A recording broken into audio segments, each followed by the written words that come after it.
is about fear and how it gets propagated throughout every part of our culture and all the things that you've been talking about in that base level and that ego denial.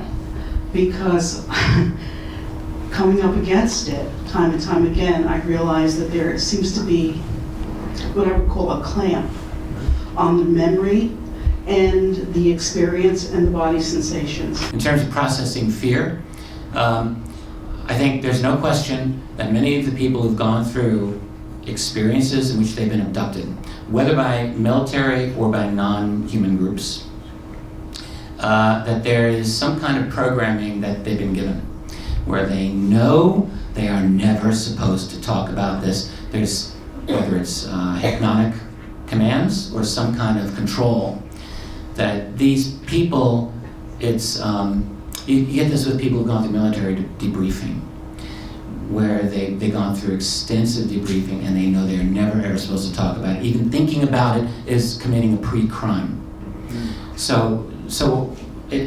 wouldn't presume to know what you went through, but I would say that some of the people I've known, I believe they were programmed to be terrified to try to think about this and never to confront it. So what you're doing is showing a lot of bravery, and I'm no therapist, so I wouldn't presume, but I think that the act of thinking this through calmly and slowly, you take your time, don't rush, and think it through.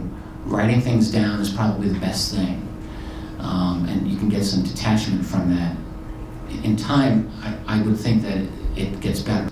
One of my late colleagues, Dr. Levona Stillman in California, had to take people who were victims of abduction, who were in the space research program. She said many of them had this hysteric reaction. They did not want to go deeply into their experience. They were told as if it was an a priori thing put into their brain. Do not speak about this because things will come apart. So there is this psychology of fear and dualism. We're moving into an age of non-dualism, science and non-dualism. We're moving into an age of ascendancy of a higher consciousness.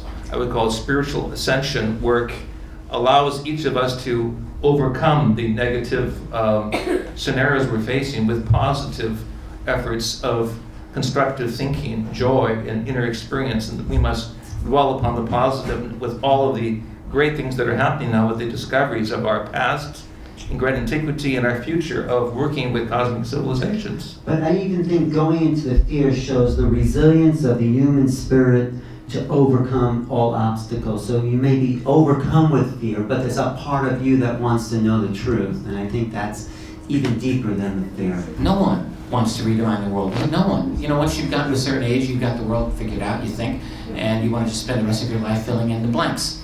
And the problem is that when I first confronted this topic, I thought that I was already ahead of the curve. Hey, I've read Noam Chomsky. I knew everything. And, that's sort of what I thought.